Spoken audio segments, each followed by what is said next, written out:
ξεδιπλώνεται μπροστά μας είναι η Νάουσα, η Ιερά Πόλης, όπως την ανεκήρυξε η αυτού μεγαλειώτης ο βασιλεύς το 1955 σε επίσημο τελετή.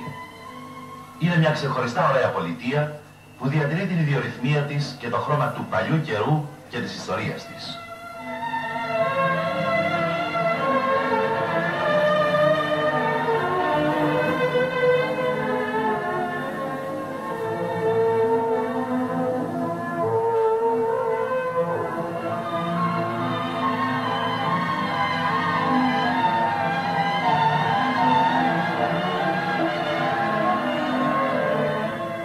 Όμως παράλληλα με τον παλιό ρυθμό ξεπετιέται και ο καινούριος και απόδειξε το Δημαρχείο, ένα υπερμοντέρνο κτίριο, αυτό που βλέπουμε. Αυτή είναι η αίθουσα συνεδριάσεων του Δημοτικού Συμβουλίου, το οποίο παρακολουθούμε σε μια του συνεδρίαση.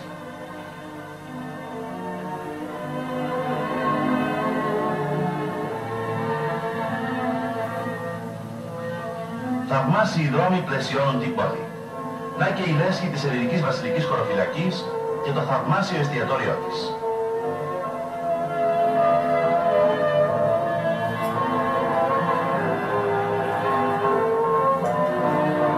Η Νάουσα χρωστάει την κινητήριο δύναμη της βιομηχανίας της στον λευκό άνθρακα, στα άφθονα νερά της που κυλάνε από τους καταράκτες της ασταμάτητα. Να και οι πηγές των καταρακτών που πλάι τους βρίσκεται το θαυμάσιο τουριστικό περίπτερο του Δήμου.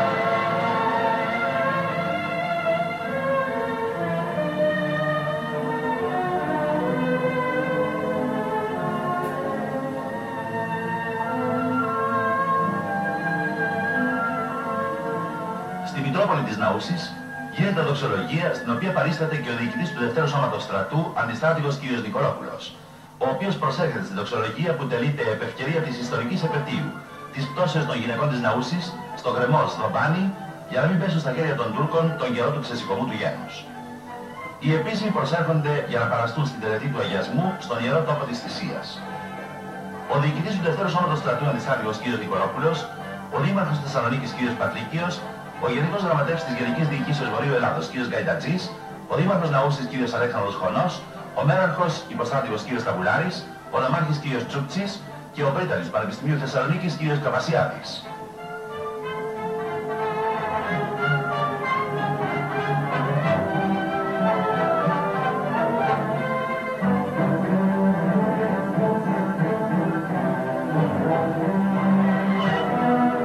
Η τελετή της ρήψεως των Στεφάνων στο Βάραθρο, που μπροστά του έχει στεί το ηρώων των γυναικών της Ναούσης.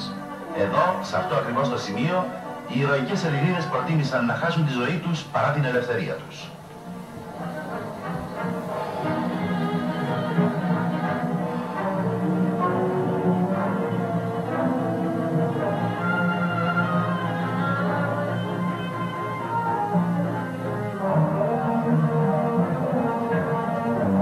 Ο αγιασμός ετελέστη παρά το σεβασμιωτάτου Μητροπολίτου Βερίας και Ναούσης κ. Αλεξάνδρου. Ακολουθεί η ορκομοσία των νέων και νεανίδων της Ναούσης, η ρήψη Στεφάνων εις το Βάραθρον και η συμβολική αναπαράσταση της ηρωικής πτώσεως. Ολόκληρος η τελετή ηχογραφήθηκε από ειδικών συνεργείο του Εθνικού Ιδρύματος Ραδιοφωνίας και μεταδόθη από τους ραδιοφωνικούς του σταθμούς.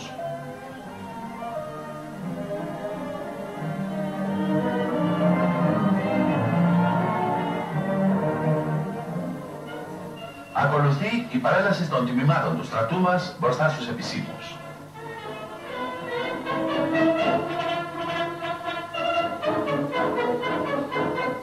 Τα τμήματα του ελληνικού στρατού παρελάβουν καμαρωτά, γνωρίζοντας ότι είναι οι εντολοδόχοι της ασφαλείας του έθνους.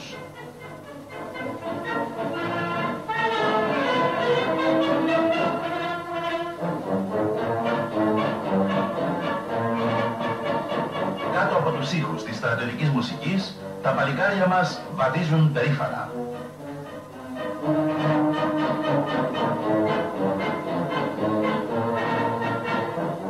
Η παρέλαση έληξε και ο επικεφαλής αξιωματικός δέχεται τα συγχαρητήρια των επισήμων.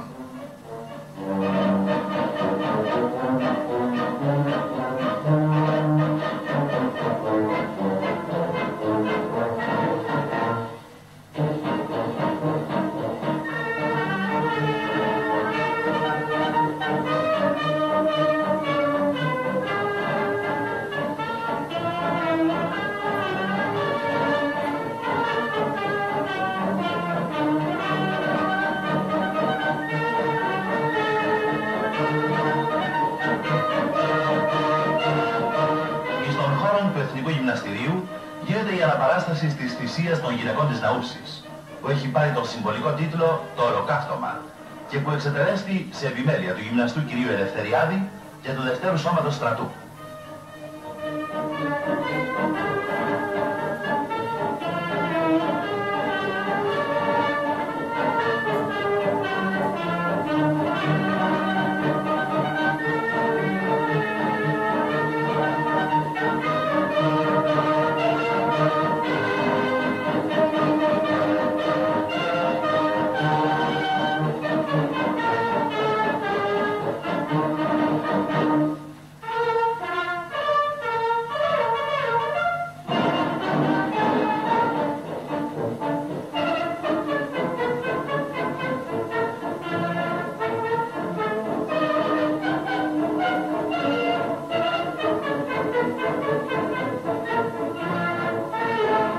Μέσα στα βενγαλικά, τους καπνούς και τις εκρήξεις γίνεται η αναπαράσταση μιας μάχης.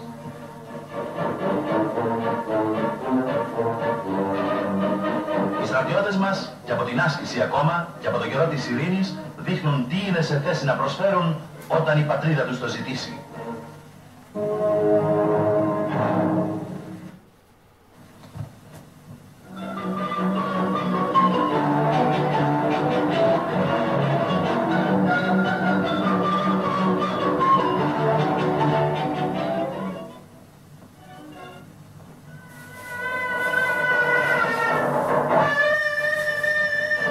Το καρναβάλι της Ναούσης είναι μια εορταστική εκδήλωση που δεν έχει την όμοια της σε κανένα άλλο μέρος του τόπου μας. Το πανηγύρι αρχίζει από την τελευταία Δευτέρα τον Απόκρεο και κρατά ως την καθαρή Δευτέρα. Σε όλο αυτό το διάστημα, τα λαϊκά όργανα που ακούτε τον ήχο τους δεν σταματούν ούτε στιγμή, μέρα και νύχτα, για να κορυφωθούν όσο πλησιάζουν οι τελικές εορταστικές εκδηλώσεις. Οι χορευτές ασταμάτητοι σχηματίζουν ομίλους και στροβιλίζονται ακατάπαυστα. Ντυμένοι με τις τοπικές στολές, οι νέοι και οι νέες της Ναούσης χορεύουν τους ελληνικούς χορούς, που οι τοπικές τους παραλλαγές παρουσιάζουν τεράστιο ενδιαφέρον για έναν ερευνητή του πλούτου των λαϊκών ιστορικών παραδόσεων και εκδηλώσεων του τόπου μας.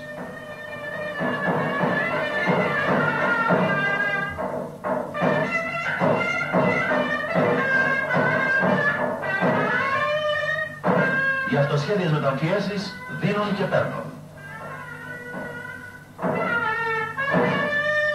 Αυτοί οι λεβέντες προς τα νεροφόροι είναι οι γενίτσαροι. Οι πιο διαλεκτοί νέοι του τόπου φορούν την εθνική μας στολή με τη μοναδική στον κόσμο φουστανέλα.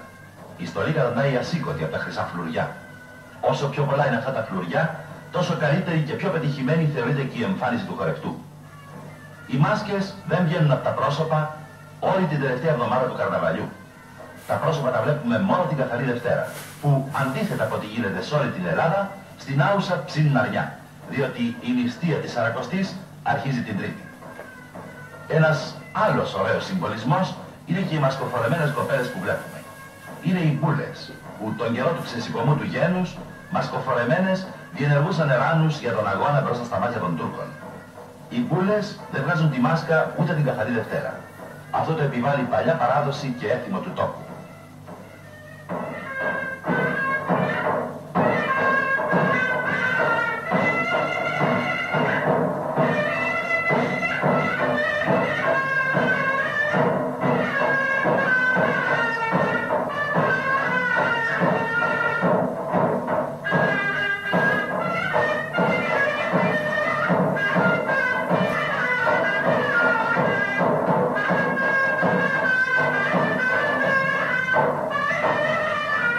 Ένας όμιλος φοιτητών του Πανεπιστημίου Θεσσαλονίκης συμμετέχει και αυτό στον εορτασμό.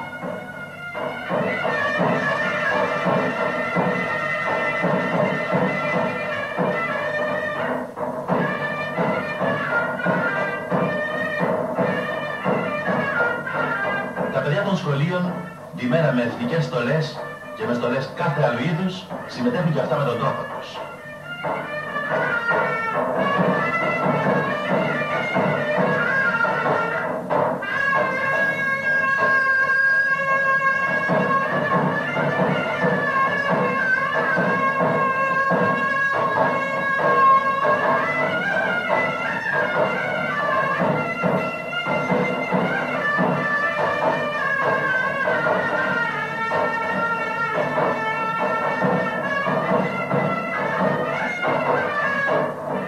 Αυτοί οι νεαροί φαίνονται να έχουν προτίμηση στις στολές των cowboys και των gauchos. Δεν λείπει και η απαραίτητη ταυρομαχία. Βέβαια, τον ταύρο αντικαθιστά ένα κατσίκι. Αυτό όμως δεν έχει σημασία, το ενδιαφέρον είναι πάντα το ίδιο.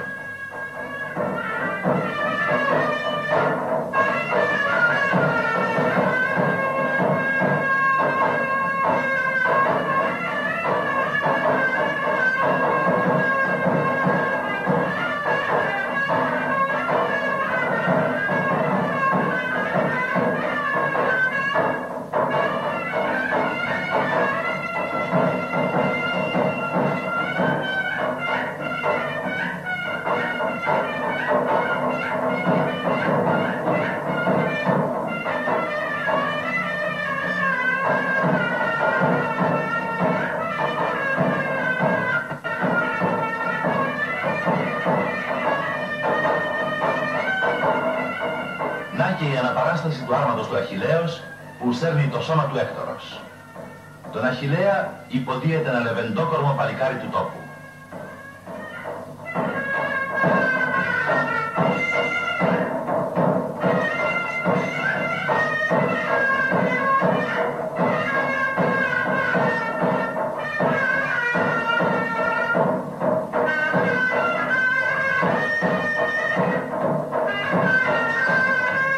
Οι αρχές του τόπου, με επικεφαλής τον Δήμαρχο Ναούσης, κ. Αλέξανδρο Χωνών, παρακολουθούν με ενδιαφέρον την εορταστική αυτή εκδήλωση του τόπου, το ίδιο και οι πολυάριθμοι επισκέπτες που έχουν φτάσει στην Άουσα από όλα τα μέρη της Ελλάδος και οι οποίοι εφέτος υπερέβησαν τις 15.000.